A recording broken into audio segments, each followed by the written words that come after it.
आज हम आप लोगों के सामने सेमसी भाग एक अष्टमः पाठः लौह तुला यानी लोहे की तराजू पाठ का उच्चारण एवं अर्थ प्रस्तुत करेंगे। इसे हम दो भागों में विभक्त करके आपके सामने प्रस्तुत करने जा रहे हैं। आप लोग इसे अच्छी तरह से ध्यानपूर्वक सुनें। तो सबसे पहले आज हम पाठ के बारे में जानते हैं। प्रस्तुत पाठ विष्णु शर्मा द्वारा रचित पंचतंत्रम नामक कथा ग्रंथ के मित्रभेद नामक तंत्र से संकलित है। इसमें विदेश से लौटकर जीर्णधन नामक व्यापारी अपनी धरोहर यानी तराजू को सेठ से मांगता है। तराजू चूहे खा गए हैं, ऐसा सुनकर जीर्णधन उसके पुत्र को स्नान के बहाने नदी तट पर ले जाकर गुफा में छिपा देता है। सेठ द्वारा अपने पुत्र के विषय में पूछने पर जीर्णधन कहता है कि पुत्र को बाज उठा ले गया। इस प्रकार विवाद करते हुए दोनों न्यायालय पहुंचते हैं, जहां धर्माधिकारी उन्हें समुचित न्याय प्रदान करते हैं। आइए इस पाठ का उच्चारण और अर्थ हम लोग देखते हैं। आसीत कस्मिंश्चित् अधिष्ठाने जीर्णधनो नाम वणिक् पुत्रः स च विभोक्षयात् देशान्तरं गन्तुमिच्छन् व्यचिन्तयत्। किसी स्थान पर जीर्णधन नाम का एक बनिया का पुत्र रहता था और वह विभव यानी धन के नष्ट हो जाने पर देशांतरम दूसरे देश में जाने की इच्छा से सोचा। यत्र देशे अथवा स्थाने भोगा भोक्ता स्ववीर्यतः तस्मिन् विभव हीनो यो वसेत सह पुरुषाधमः। यत्र देशे अथवा स्थाने, यहाँ पर यत्र देशे अथवा स्थाने तो देशे प्लस अथवा मिलकर के देशे अथवा, यहाँ पर अवग्रह हो गया है आका। तो यत्र देशे अथवा स्थाने भोगा भुक्ता स्ववीर्यतः, जहाँ पर अथवा जिस स्थान पर अपने जिस देश में भोगने वाली वस्तु को अपने पराक्रम से, अपने धन से, अपने यश से प्राप्त किया है, उस स्थान पर धन से हीन होकर जो निवास करता है वह पुरुषाधम कहा जाता है या होता है। तस्य च गृहे लौ घटिता पूर्व पुरुषोपार्जिता तुलासीत ताम च कस्यचित् श्रेष्ठिनो गृहे निक्षेपभूतां कृत्वा देशान्तरं प्रस्थितः ततः सुचिरं कालं देशान्तरं यथेच्छया भ्रान्त्वा पुनः स्वपुरमागत्य तं श्रेष्ठिनम् उवाच भो श्रेष्ठिन् दीयतां मे सा निक्षेपतुला। स आह भो नास्ति सा त्वदीया तुला मूषकैर्भक्षिता इति। तस्य च गृहे, और उसके घर में लौ घटिता पूर्व पुरुषोपार्जिता तुला आसीत। तुला प्लस आसीत तुलासीत, अकः सवर्णे दीर्घ से यहाँ पर दीर्घ स्वर संधि हुई है। पुरुष प्लस उपार्जिता पुरुषोपार्जिता, आद गुणा से यहाँ पर गुण स्वर संधि हुई है। पुरुष प्लस उपार्जिता उ का ओ हो गया है।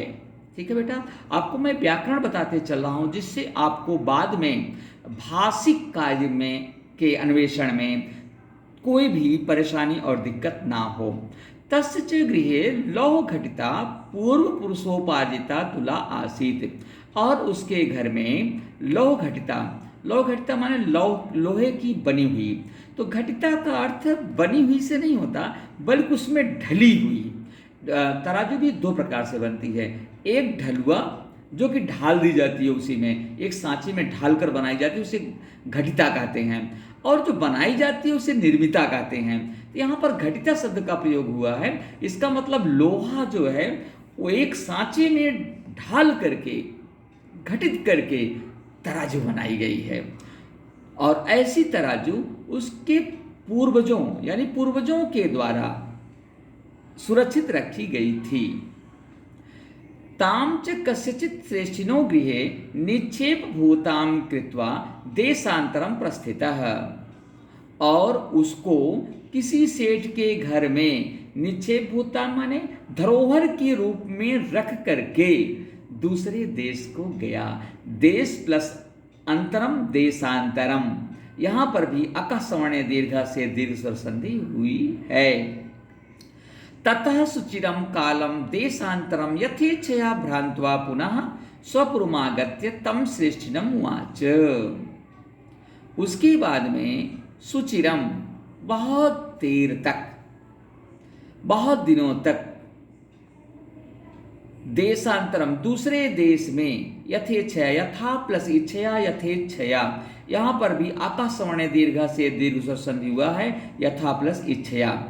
तो यहां है तथा उसके बाद अधिक समय तक दूसरे देश में भ्रमण करके फिर अपने पुर में, अपने देश में आकर के उसने उस श्रेष्ठी से कहा, उस सेठ से कहा। किस सेठ से? जिसके यहाँ धरोहर के रूप में तराजू रखा था। क्या कहा? भो श्रेष्ठिन दीताम में सा निक्षेप तुला। हे सेठ जी, मेरी धरोहर वाली वह तराजू दीजिए। सा आह, उसने कहा, भो, अरे नास्ति सा, वह नहीं है। त्वदीया तुला मूषकैर्भक्षिता इति, तुम्हारी तराजू चूहों के द्वारा खा ली गई। मूषकै प्लस भक्षिता, मूषकैर्भक्षिता, यहां पर विसर्ग संधि है। जीर्ण धन आह भो श्रेष्ठेन नास्ति दोषस्ते यदि मूषकैर्भक्षितेति ईदृगे वायम संसारः न किंचिदत्र शाश्वतमस्ति परमहं नद्यां स्नानार्थं गमिष्यामि तत् त्वमात्मीयं शिशुमेनं धनदेव नामानं मया सह स्नानोपकरण हस्तं प्रेषय इति। जीर्णधन आह, जीर्णधन ने कहा, भो श्रेष्ठिन, हे सेठ जी, नास्ति दोषस्ते, दोषा प्लस ते दोषस्ते, यहाँ पर भी विसर्ग संधि है। दोषा प्लस ते दोषस्ते, जैसे मैंने नमः प्लस कारः नमस्कारः, नमः प्लस ते नमस्ते, इन शब्दों को बताया था, वैसे दोषा प्लस ते दोषस्ते। तो हे सेठ जी, ना प्लस अस्ति नास्ति, यहाँ भी अकः सवर्ण दीर्घ से दीर्घ स्वर संधि हुई है। तो हे सेठ जी, आपका कोई दोष नहीं है यदि मूषकैर्भक्षितेति, यदि यह चूहों के द्वारा खा ली गई। ईदृगेवायम संसारः, ऐसा ही यह संसार है। न किंचित अत्र शाश्वतम अस्ति, यहाँ पर कुछ भी शाश्वत नहीं है। परमहम नद्याम स्नानार्थम गमिष्यामि, परंतु मैं स्नान करने के लिए नदी को जाना चाहता हूँ। तत् त्वमात्मीयं शिशुमेनं धनदेव नामानां मया सह स्नानोपकरण हस्तं प्रेषय इति। तत्